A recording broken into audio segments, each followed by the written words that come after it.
ஒரு நாளைக்கு சாராயம் குடிச்சு எத்தனை பேர் செத்து போகிறாங்க? அப்போ யார் மேலே இது கேஸ் போடணும்? அமைச்சர் மேலே தானே கேஸ் போடணும். இன்னைக்கு சாராயம் எடுத்து திருமாவளவன் கூட பார்த்தீங்கன்னா போராட்டம்லாம் பண்ணுறாரு.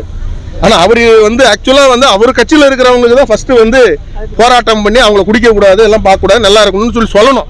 முதல்ல சொல்கிறேன், ஒன்றும் இல்லை, நம்ம கட்சியில் ஒரு ஒரு ஒரு ஒரு சீர்திருத்தத்தை கொண்டு வந்துட்டு மற்றது பார்த்தீங்கன்னா நீங்கள் இன்னொரு இடத்த கொண்டு வரணும். ஏன்னா பாதி பேர் பார்த்தீங்கன்னா எல்லா இடத்துலையும் பார்த்தீங்கன்னா அரசியல் கட்சினாவே என்னமோ அட்வைஸ் பண்ணுறாங்க, மக்களுக்கெல்லாம் அட்வைஸ் பண்ண. ஃபஸ்ட்டு உங்கள் கட்சியில் இருக்கவங்களும் நீங்கள் அட்வைஸ் பண்ணி உங்கள ஒரு பாலிசி நீங்கள் கொண்டு நம்ம கட்சியில் விசிகேல யாருமே இனிமேல் குடிக்கக்கூடாதுன்னு ஒரு தீர்மானம் கொண்டு வரணும். அப்புறமா நீங்கள் அரசாங்கத்துக்கு அறிவுறுத்தணும். நாங்களும் அதே கொள்கையை கொண்டு வரோம். பிஜேபியில் யாரும் எந்த தவறும் செய்கிறது கிடையாது. நாங்கள் எல்லாம் வரும் பொழுது இந்த ஷாக்கா இந்த ஆர்எஸ்எஸ் இதெல்லாம் போயிட்டு தான் வரோம். அப்போ அண்ணன் திருமாவளவன் அவர்கள் ஃபஸ்ட்டு நீங்கள் என்ன பண்ணணும், நீங்கள் உங்கள் கட்சியில் ஃபஸ்ட்டு ஒரு ரெசல்யூஷனை பாஸ் பண்ணுங்கள். நம்ம கட்சியில் ஒரு தொண்டனாக இருக்கணும், இல்லை ஒரு மெம்பராக இருக்கணும், ஒரு தலைவனாக இருக்கணும்னா நம்ம யாரும் குடிக்கக்கூடாதுப்பா, மாநாட்டுக்கு வரும்பொழுது யாரும் குடிக்கக்கூடாதுப்பா, அட்லீஸ்ட்டு இதெல்லாம் ஒரு ரெசல்யூஷன் போட்டு வரணும். இந்த மாதிரி எல்லாம் நடக்குது. அந்த நேரத்தில் இந்த சார்ஜ் ஷீட்லாம் தேவையில்லாத ஒன்று கொடுத்துருக்குறாங்க. நம்ம சந்திக்கிறதுக்கு தயாராக இருக்கும்.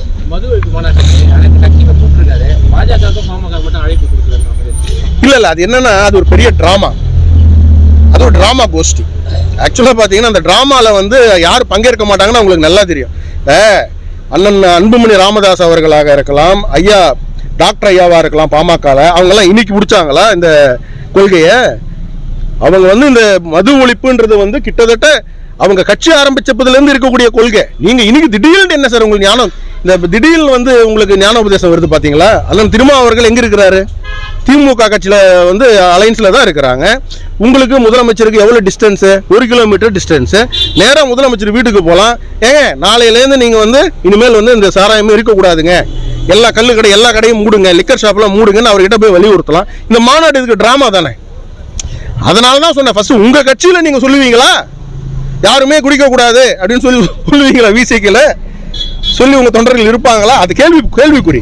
அதான் சொல்லி ஒரு பெரிய ட்ராமா. அவர் எவ்வளோ சீட்டு நெகோஷியேட் பண்ணுறாரு அது நல்லா தெரியுது. யார் அதிகமாக கொடுப்பாங்களோ அந்த சைடு போவார் அப்படின்ற மாதிரி அவர் அதுக்கான ஒரு இதுதான் தவிர ஒன்றும் திமுக அது பெருசாக ஒன்றும் கவுண்டர் பண்ண மாதிரி எனக்கு தெரியல, பெருசாக மதித்த மாதிரி தெரியல. அவர் முன்னாடியிலேருந்து திமுகவனுடைய அலையன்ஸில் அவருக்கு ஒன்றும் பெரிய ரெஸ்பெக்ட் இருந்த மாதிரி எனக்கு தெரியல. சும்மா அங்கே ஒட்டிட்டு இருக்காரு, அவ்வளோதான்.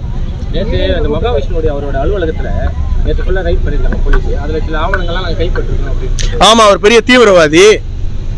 அவர் 100 பேர் கொன்னுட்டாரு. அவர் பாம்பெல்லாம் போட்டார் எல்லா இடத்துலையும்.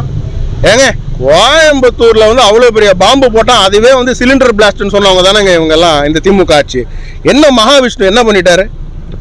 ஒரு காலேஜில் ஒரு ஸ்கூலில் போய் ஏதோ ஒன்று பேசுகிறாரு, வான் பண்ணி விடுங்க, உங்களுக்கு பிடிக்கல. அப்போங்க நீங்கள் எத்தனை காலேஜில் எத்தனை ஸ்கூலில் நீங்கள் போய் பேசுகிறீங்க? ஓசி சோறுன்னு சொல்கிறீங்களா? அது காலேஜில் தானே இங்கே நடந்தது. ஒரு அமைச்சர் பொன்முடி அவர்கள் பேசுனது தான் சொல்கிறேன். ஓசி சோறு ஓசி பஸ்ன்னு சொன்னாரா சொல்லலையாங்க? இப்போ அவர் மேலே கேஸ் போட்டிங்களா? நீங்கள் சொல்லுங்க, அவர் மேலே கேஸ் போட்டிங்களா? இந்து கடவுள்கள் இல்லைன்னு சொல்லி தீக்காக்காரங்க எத்தனை ஸ்கூலில் காலேஜில் பேசுகிறாங்க. இன்னைக்கு அந்த 1 வருஷத்துக்கு முன்னாடி இந்த காணாத்தூரில் பார்த்தீங்கன்னா கொடிக்கம்பம் கேஸ் ஒன்று போட்டாங்க. ஒரு பொய் கேஸ் அது. அந்த கேஸுக்கு 1 வருஷம் கழிச்சு ஒரு சார்ஜ் ஷீட்டு போட்டிருக்கிறாங்க. அந்த சார்ஜ் ஷீட்லேயே பல தவறு இருக்குது. அதெல்லாம் நம்ம அட்வொகேட்ஸ் இப்போ தான் பார்த்தாங்க. அது அந்த சார்ஜ் ஷீட்டை வாங்குறதுக்கு சம்மன் கொடுத்துருந்தாங்க. இன்றைக்கி வந்திருந்தோம். என்னோட சேர்ந்து இன்னொரு 5 கட்சியினுடைய தொண்டர்கள் வந்தாங்க. அவங்களும் அந்த கோ அக்யூஸ்டாக இருக்கிறாங்க. அது அந்த சார்ஜ் ஷீட் படிக்கும்போதே நமக்கு தெரியுது எந்த அளவுக்கு இவங்க வடை சுட்டுருக்குறாங்க அப்படின்ட்டு. தமிழக காவல்துறை மிக கண்ணியமான ஒரு காவல்துறை.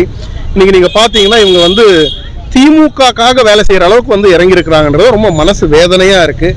ஏன்னா காவல்துறைன்றது பொய் சொல்கிறவனை அரெஸ்ட் பண்ணுறதுக்கு தான் காவல்துறை, தவறு செய்கிறவனை அரெஸ்ட் பண்ணுறதுக்கு தான் காவல்துறை, அவங்கள தண்டிக்கிறது தான் காவல்துறை. ஆனால் காவல்துறையே பொய் சொல்கிறாங்க, காவல்துறையே தப்பாக ஒரு அறிக்கையை கொடுக்குறாங்கன்னும் பொழுது மனசு ரொம்ப வேதனையாக இருக்குது. இது சட்ட ரீதியாக நம்ம சந்திக்க தயாராக இருக்கின்றோம்.